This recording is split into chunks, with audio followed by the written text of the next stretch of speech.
There are 1,000 stories in the Envisioner's future. This is just one of them.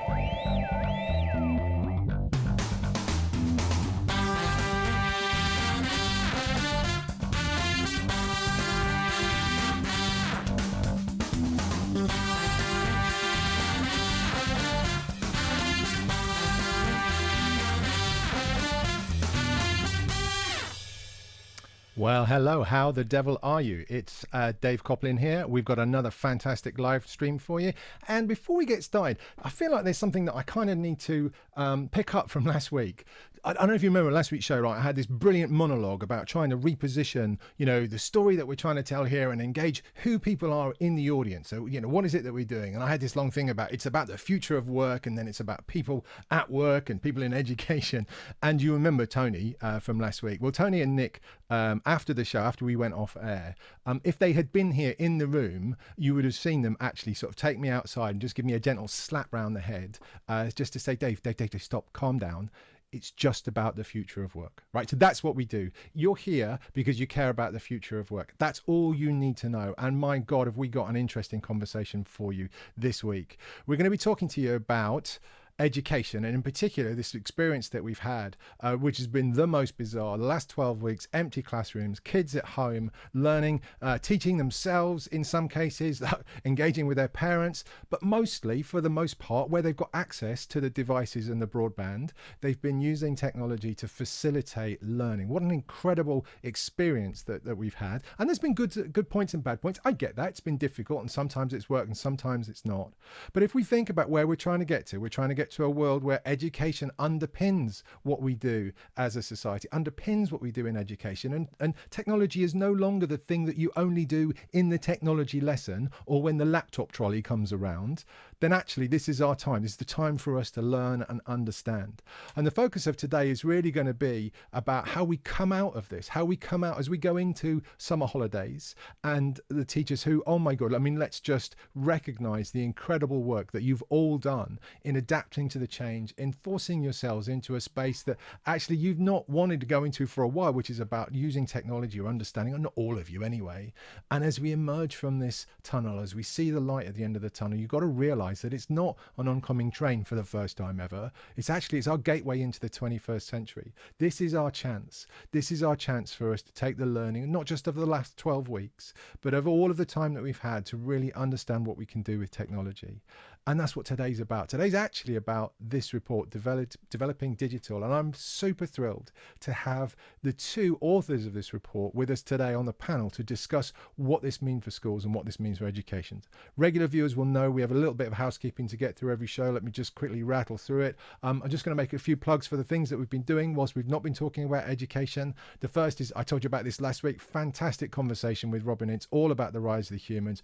Really, really lovely way to engage in the story of the rise of the humans, about what technology means for us as a society. Robin will also expose how good or bad he is at computer games, which is always good for a laugh. But if you do get a chance, I'll put the link in the comments below. It's always worth a check out. And then today, brilliantly, I did some stuff for the BBC again, fantastically it's for Steph Hurst's show on BBC Radio Leeds. Sophistication, don't talk to me about sophistication. I've been on BBC Radio Leeds. Haha. Steph's brilliant, always got an eye on the future, wanting to help her audience understand where they're going to go and some of the challenges they face. And so we did a brilliant piece for her, with her, on the future of work. So give that a listen. Again, I'll put the link in the comments below. As always, we are absolutely thrilled to have Treble 3 with us as our sponsors. They have supported the Envisioners for over a decade now and do all of our digital work, and whether it's the website, whether it's our physical stuff, all the merchandise that we have, the stuff that I use for the show. Just absolutely wonderful organization to be with. You know, they're busy doing the social distancing stuff, but also they do a whole range of things, from vehicles to offices, digital print, the whole ball of wax. And there they are supporting on the stage. So do give them a look if you've got any digital needs, whether it's print or websites or anything like that. They are the guys. I promise you, you will get well looked after by Paul and Sue and the team there. So with that in mind, let's get straight into this report. I'm going to introduce you to our panel, who I'm hoping have assembled while we were talking. So we have over to my left I can't even work out what side that is on the screen. So that's how rock and roll I am. But we have Ian Phillips, who is the assistant head and the director of ICT at Haberdashers School. How are you doing, Ian? I'm good, excellent, Dave. And you? Yeah, very, very good. And thanks for joining us. And in the bottom corner, we have Ty Goddard, who is the co-founder and chair of an organisation called EdTech. How are you doing, Ty? Very well, Dave. Lovely to be here. Really privileged. Thanks. Thanks for coming on. And in the naughty corner, we have Gary Burt, who is looking splendid in 4K radiance, full high definition. Okay. Gary. Great to have you with us. Yeah, can you see how I've lowered the resolution just so I don't show everybody up? Yes, and we're always eternally grateful. It's a bit like how you do with the quality of your contributions too. So thanks for keeping it real for us. Look, a real gentleman. Yeah, always. So look, with no further ado, I want to get stuck into this brilliant report, which was launched yesterday.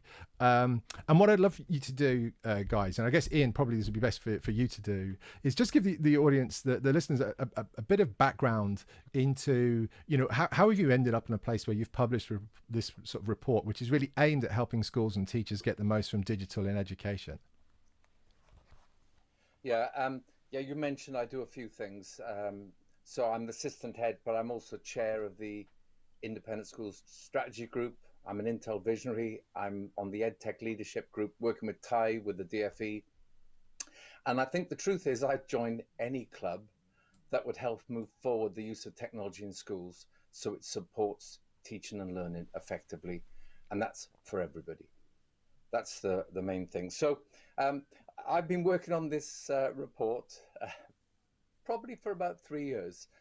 2018, we published a response. There's a company called RM, and they did a survey. And in that survey, 66% of people said they weren't getting value from technology, and 66% said they couldn't guarantee the safety of their data or the pupils. And that rang a lot of alarm bells for me. And so there was a response to that. And the start of the response was a document that basically said, let's try and break that problem down. And, Dave, I love a bit of computational thinking. What do you do with a big problem? You break it down into little problems. So we broke that down into 6. And we thought 6 was a good number because we were dealing with bursars at the time. And I just liked the idea of having IT, bursars, and six-pack all in the same sentence because it wouldn't often happen. So we were going to go for 5 because, 5 a day and all that, but 6 and bursars. And honestly, it really tickled me, that whole idea.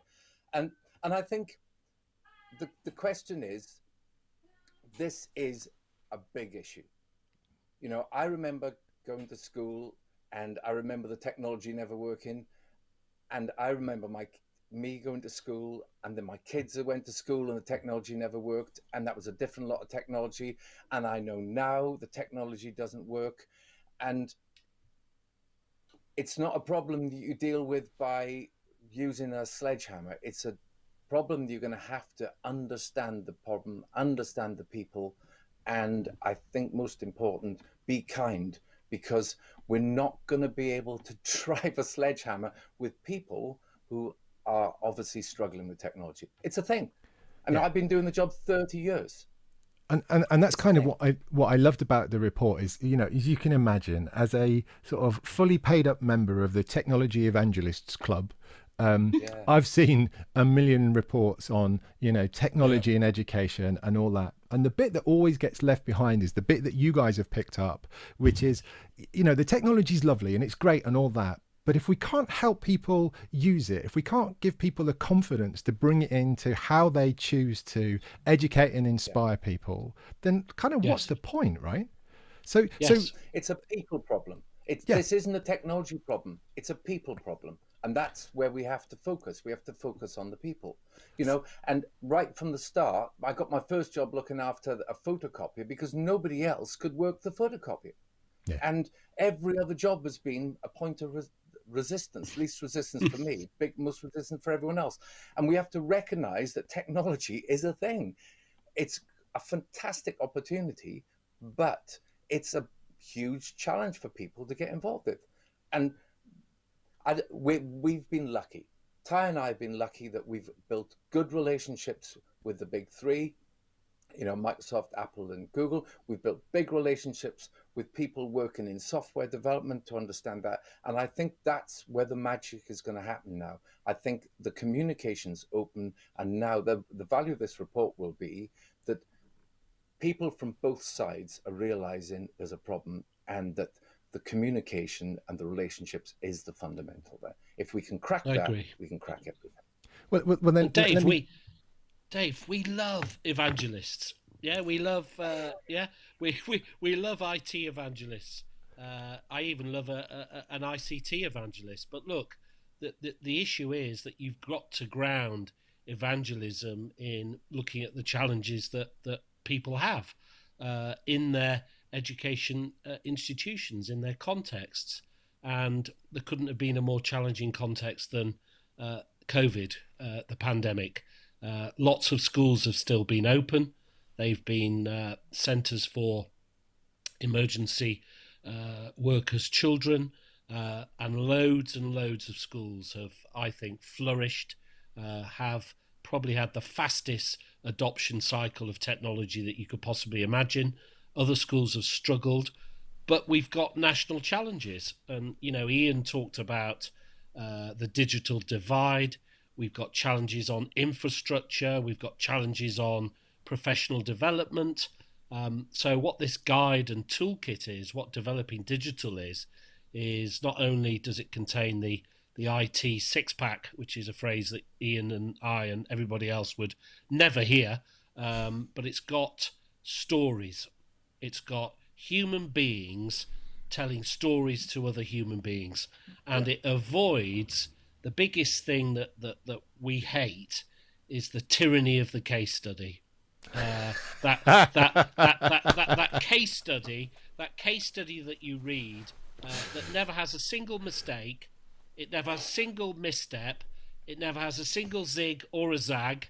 Yeah, it's always been absolutely perfect from day one, and there is nothing more off-putting for change or organisational change or digital change or human change than the case study that is to show you how perfect the author of the case study is.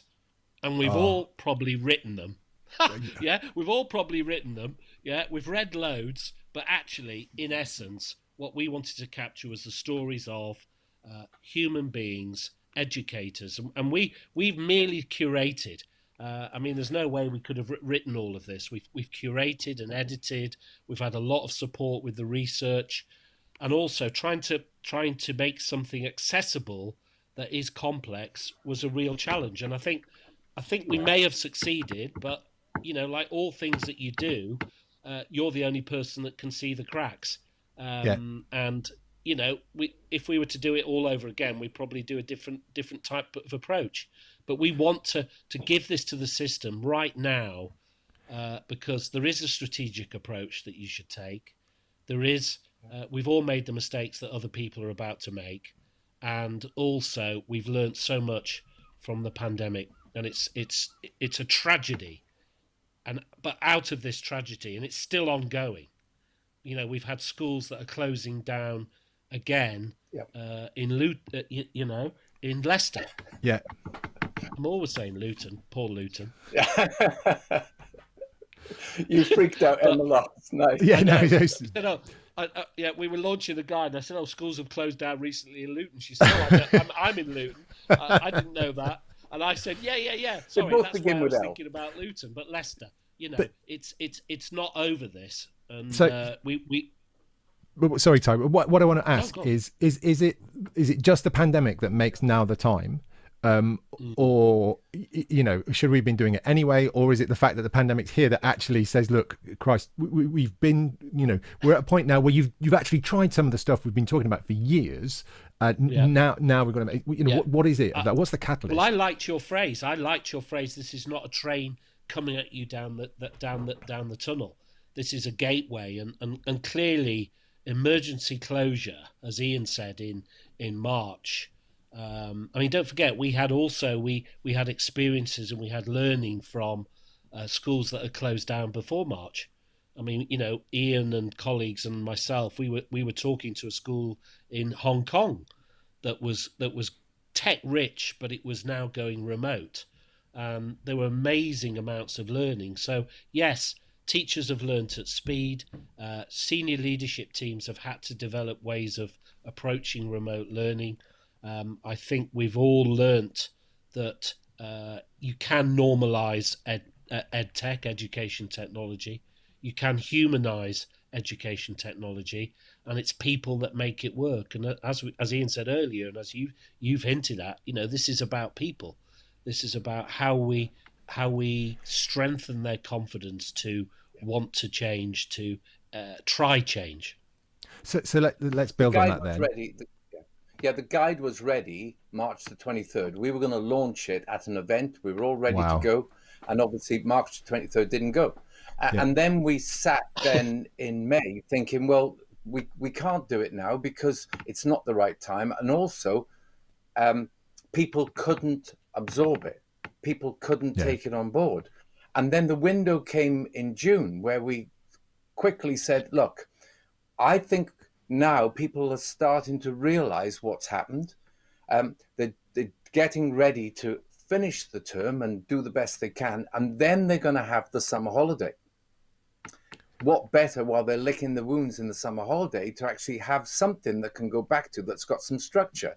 And that because we're not going to be able to maintain the same pace of change that has been in schools for the last 3 months. It's impossible, but we are going to need to move to whatever a new situation is. And we cannot throw away the wonderful learning and the experiences. This is the largest action research project on a global scale that's ever been carried out. There was no planning for it, but that's what's happened. Now, how do we take on board that and then have a structure? And that's what the six-pack gives, a structure for be able to understand, how do I now, we did this and it worked. Let's have a look at other case studies. Sorry, I used a bad word. Let's look at other examples. Right, that's it. You're going on mute now. Let's look at other examples that schools have done. And what we've got is little nuggets, honest nuggets of bits of digital success that schools have experienced, written honestly. Look at those and say, my school's a bit like that. Oh, perhaps I can look at the resources that school used and perhaps I can now develop. Because it's got to be a long-term. Exactly. But look, that's what I loved about the report, is I felt that it was facilitative rather than, here's a technology solution. It was much more, these are things. But most importantly, it provided a framework for people to start to package it. We'll come back to the framework. What I'd love to sort of get underneath from all of you is, what are the blockers? What do you think is going to prevent us from being successful with this when we come back in September to the start of a new term? Ian, is it you or me to kick off on this, or Gary? Think you should kick off on this. I think you should kick off, or Gary should kick off, because I've got some stuff, but I think it would be better to have your context, Ty. Dare I say politics? Dare I say ideology? Dare I say ignorance of the power of education technology, a kind of sense that we've not really looked at this deeply as a government in England. And I say England advisedly. I think Wales and Scotland and indeed Northern Ireland, I think, are further ahead in thinking about EdTech and how it can be used to support teachers and learners. I was struck yesterday by somebody from Google. His judgment was that England had been caught out in the rain because of the pandemic. A lack of prioritization of devices, access to digital, a poor, creaky infrastructure, a lack of professional development, and I have to say, not much interest from Ofsted. And it goes to many, many points that if something isn't inspected or if something isn't assessed, then it doesn't wag the dog, so to speak. The tail of assessment has always been very powerful in this country, and especially I'd say right now, in the sense of how it conditions and shapes a system. But I think that I hope the Department for Education, and I think it has, I think there's some really positive, optimistic signs that there's been a wake-up call. We had an EdTech strategy in England last year. It was the beginning of a big, big journey. And as Ian said, you've got to, and you, I think, are saying the same thing, you've got to look at it in terms of system change. And I think we neglected EdTech for far too long. We neglected its power to support learners, to support kids.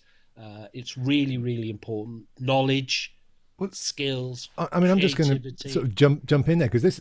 I mean, again, regular viewers will know this is a particular hobby horse of mine, but I've been banging on about this. You know, before all of this happened, I was sort of shouting about the fact that 95% of schools in the UK actively ban devices in classrooms. Now, I get that, and I get the distraction of mobile phones and all that stuff. But the reality is, our kids wouldn't have survived the last 12 weeks unless they had built a good relationship with technology.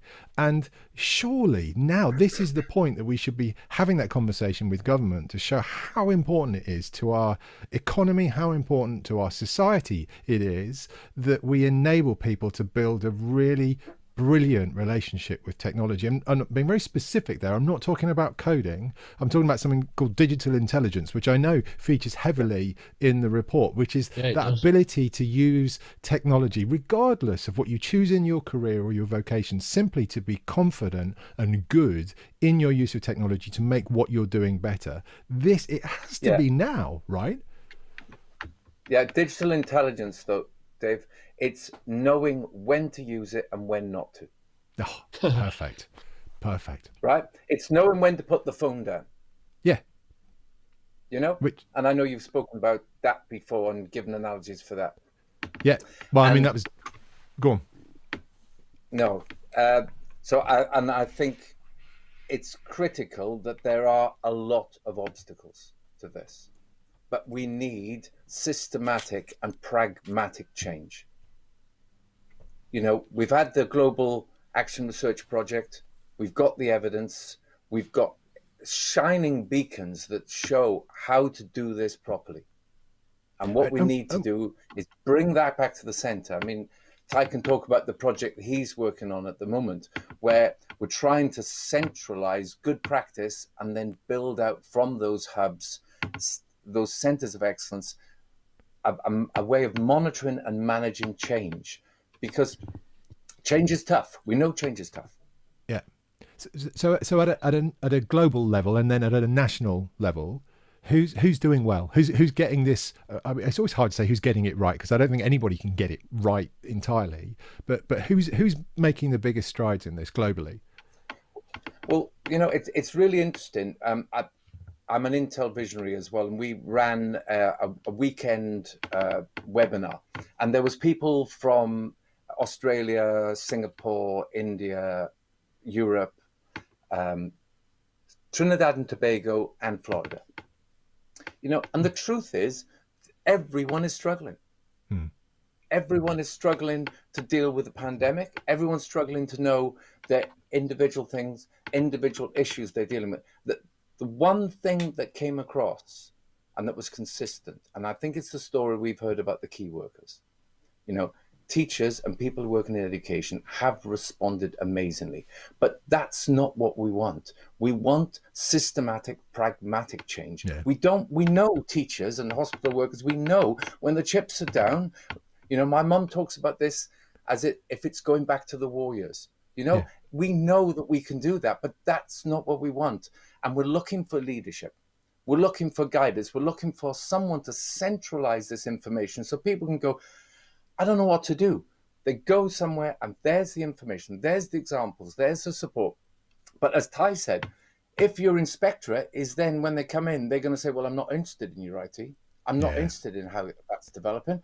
You're going to think, in the prioritization that schools have with all the challenges, Yeah. the result is obvious. Yeah. We're in the position we are because of the system.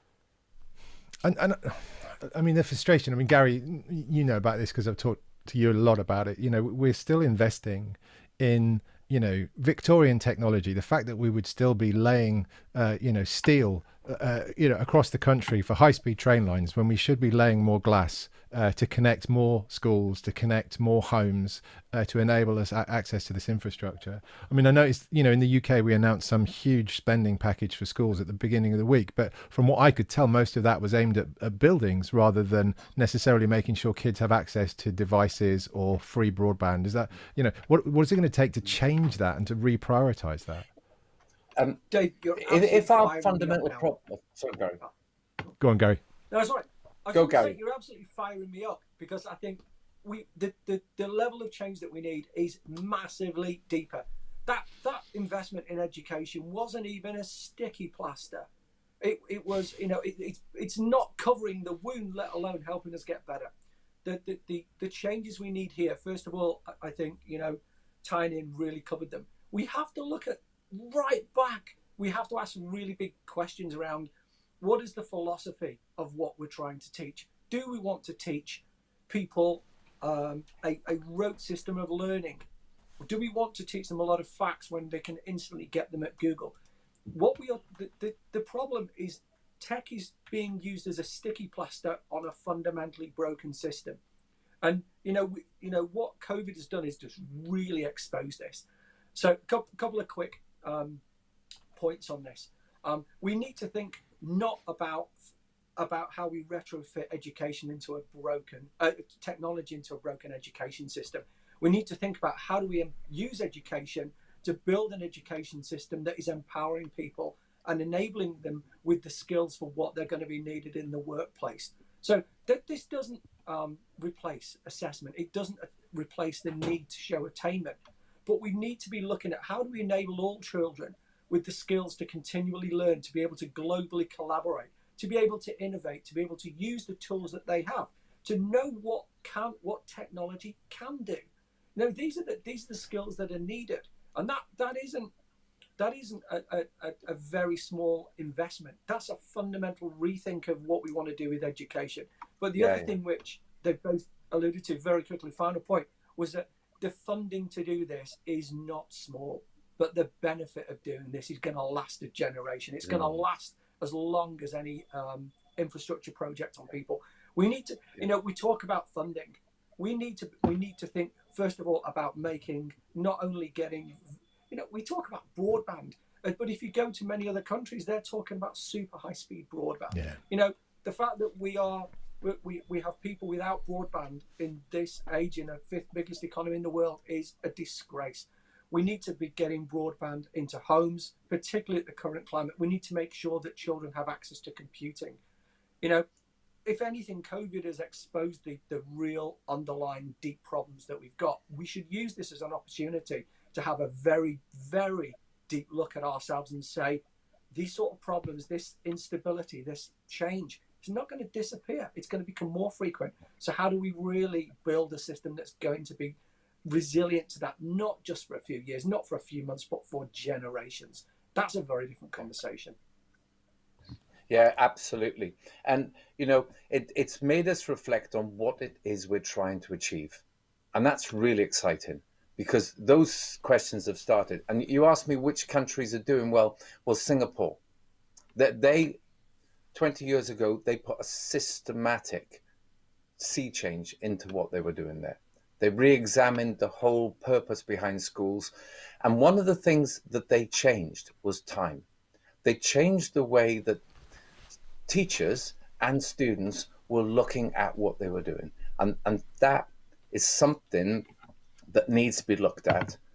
And, we're very lucky. We've got things like the OECD and we've got the Digital Intelligence Institute. We've got people now who are trying to bring together best practice across the world, and actually so that we can start examine what it is we should be trying to achieve in schools and what we're interested in is how technology could support that.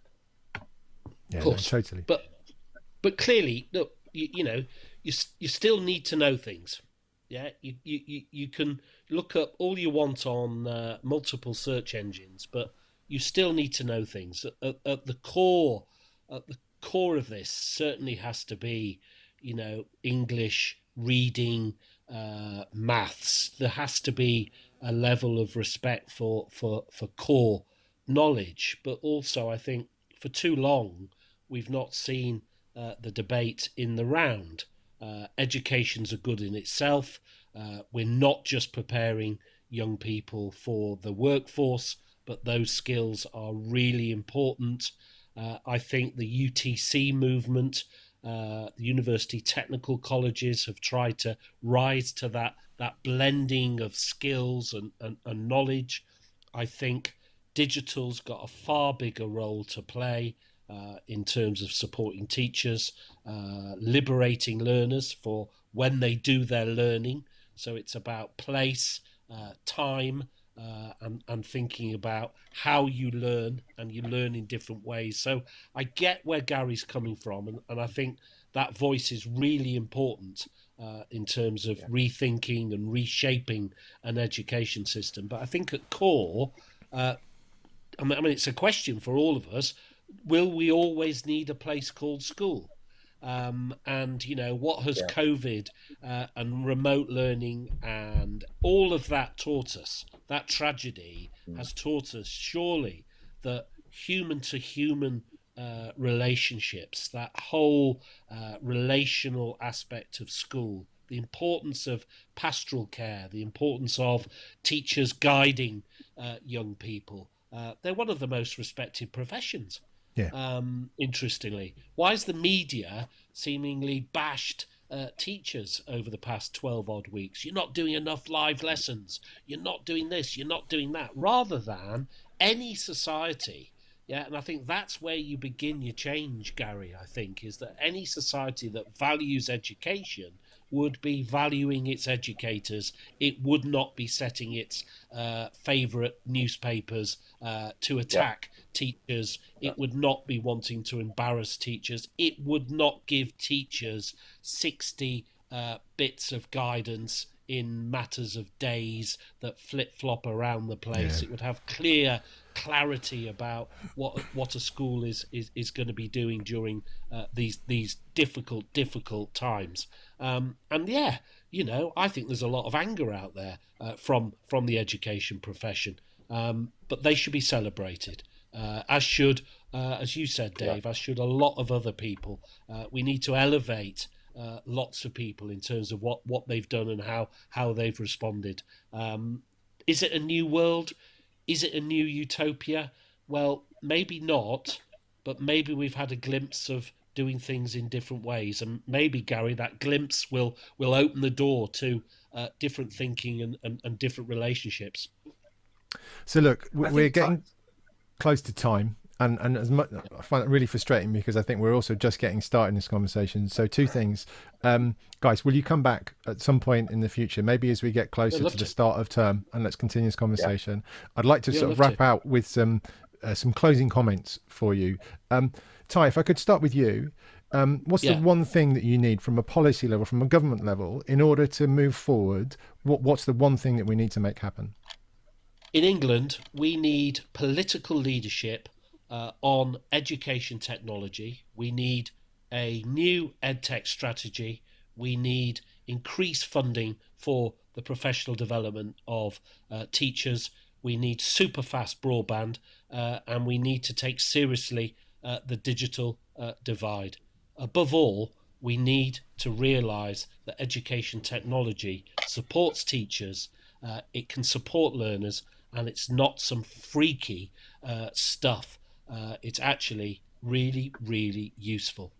Yeah, no, I love that. And Ian, same question to you, but this time, if I'm a school, to your point, and I love this sort of the picture you paint. I'm licking my wounds. I've survived to the end of the summer term. I've got a few weeks to get my head together and figure out, so how does this go back? I know that the kids are going to be there, but I don't really understand how that's going to work. But I want to do better by technology.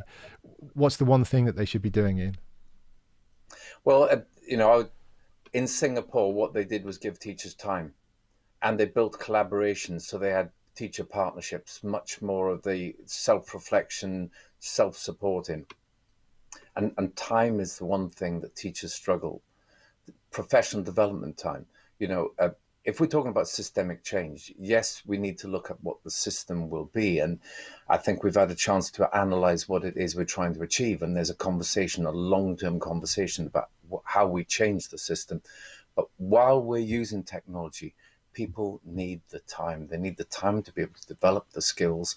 They need the time to work with other people to get the reflection on what they're doing so that we can become easy. We talked earlier, Dave, about the first time you did this, how it was difficult. It's just a fact.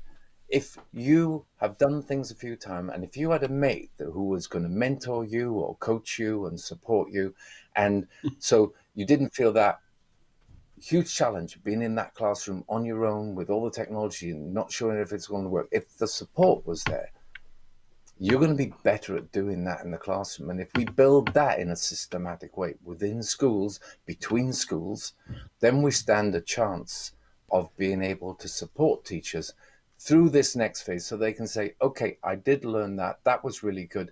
Now I can start building that into my full-time teaching program and make sure that I understand and feel comfortable to use that. No, absolutely.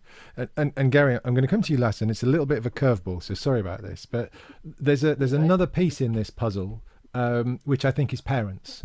And I have a broad range of conversations with different parents, and there are parents who are in my techie world and they get it, and there are parents who are not in my techie world, and they're fearful of it, and they worry about it, and they're not sure, and they know the old way of doing school, and they know that works.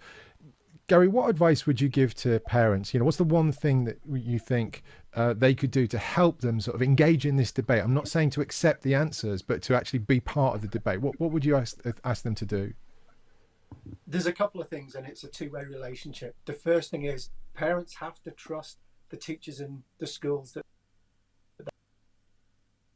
they are doing the right, like the difficulties that schools are facing at the moment. So parents need to support them. But this works two ways as well, because I think one of the things that schools can do, apart from network with other schools, is really start to engage parents in this debate and in this discussion. Reach out. One of the things that I see in successful schools is that they're starting to look for learning where they can. They're looking at other schools nearby. They're looking globally, but they're going, is there a resource in the parents that I can start to use? Are there experts there that can help? So start to engage both ways. I think a lot of schools have an untapped resource in parents who can help here. Agreed. One final thing. What also needs to change, parents need to start getting really vocal with government, with politicians, with their MPs about driving the change. We've learned that the education system is not in a great state for the changes we're facing. So that change needs to come from the top. It needs to be have the mandate to make the change, and also to support failures as well. But also it's going to ultimately need the funding. To see the change that we've got with COVID, and then to go, the right answer is to put children back into exactly the same model that we had before when we knew it was creaking, is never going to be the right way. This is a great opportunity to learn. The answer is not going to be found. It's going to evolve to what is the right answer. So parents need to support that change. Yeah, that's great. It's about getting involved in the conversation, isn't it? Well, I also think it's the ethos of what you're talking about. As much as it's about building communities for schools and teachers to connect and share ideas, I think the same is true for parents. And the more we can do to give them the confidence to be part of that conversation, the better. Look, we have to wrap it up just because we're getting close to time. Ian, Ty, Gary, thank you so much for joining with us. It's been an absolute pleasure to be part of this. It really is fantastic to see this work coming through, because as a technologist, this is the final bit of the puzzle for me, getting the humans in the right place. I would love you to come back at some appropriate point in the future, maybe towards the beginning of next term. Love to. So I'm going to close just by saying, this report is out. I encourage you to get hold of it if you can. You'll find the link to the report in the comments below. Thanks again for being with us today. It's been a fantastic conversation. I don't think we're done yet with this, in the same way that I don't think we're done with how this applies to the world of work and the skills that we're going to need going forward. It's been a great pleasure that you've chosen to spend some time with us. Thanks for joining us. If you found value in this content, please hit the like button if you can. Subscribe if you haven't already subscribed. We'll be back here next week with another conversation. Thanks so much for joining us. Have a great week. Stay safe, stay well, and we'll see you.